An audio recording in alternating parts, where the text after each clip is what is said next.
Today I show you how to reset your Android phone, and this is going to be similar on most Android phones, but in some cases the menus might be a little bit different. This is my Sony Xperia 1 Mark V and I already did reset it, but I wanted to show you how to reset it. So I am simply taking a few pictures to show you that if you have pictures already, you have to save your pictures and files before the reset.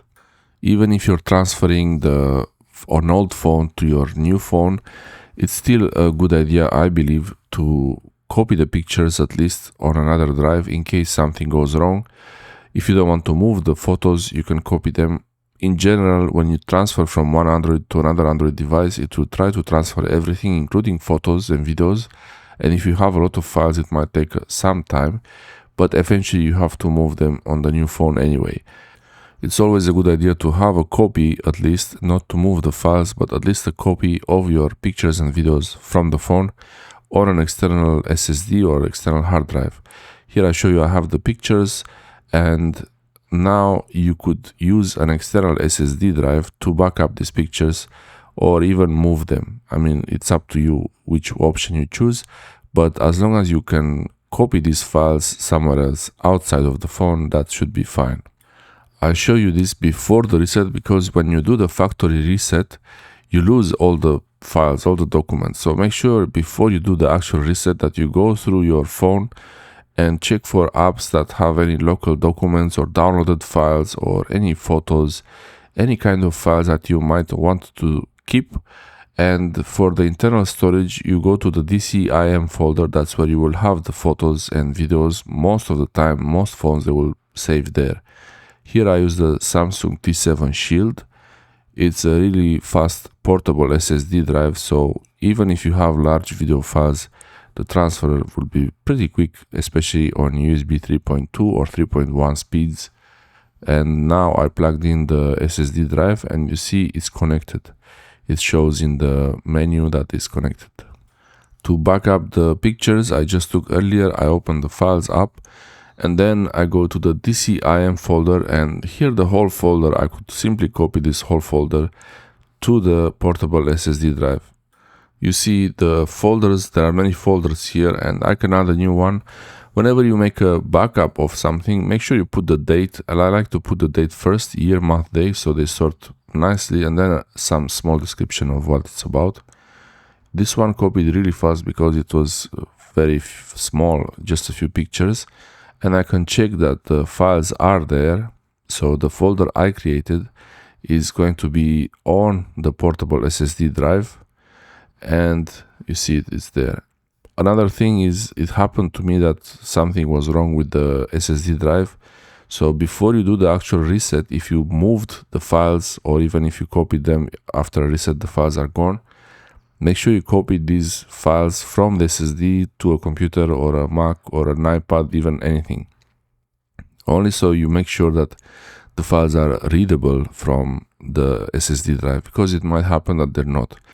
Now I'm doing a safe eject from Android from the SSD, so I make sure there is nothing wrong with the SSD, and I wait for the light to turn off on the portable drive before I unplug it. I like to wait for that light to be off.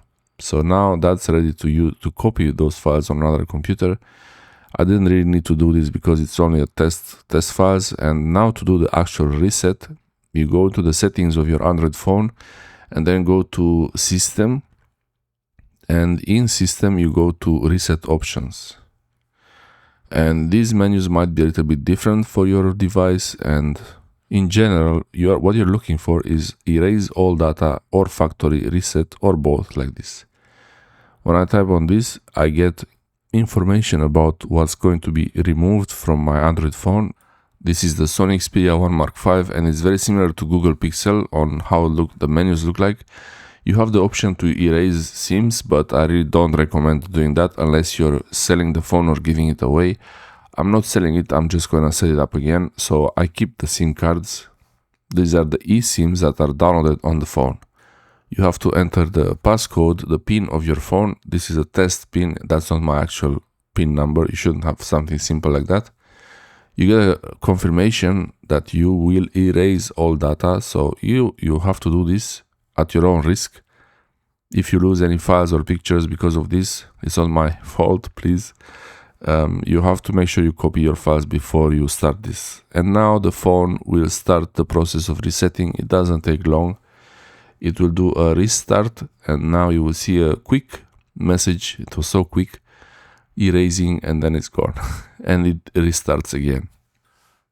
During the restart, it might take a little bit longer, or especially when you do this, make sure your battery is charged.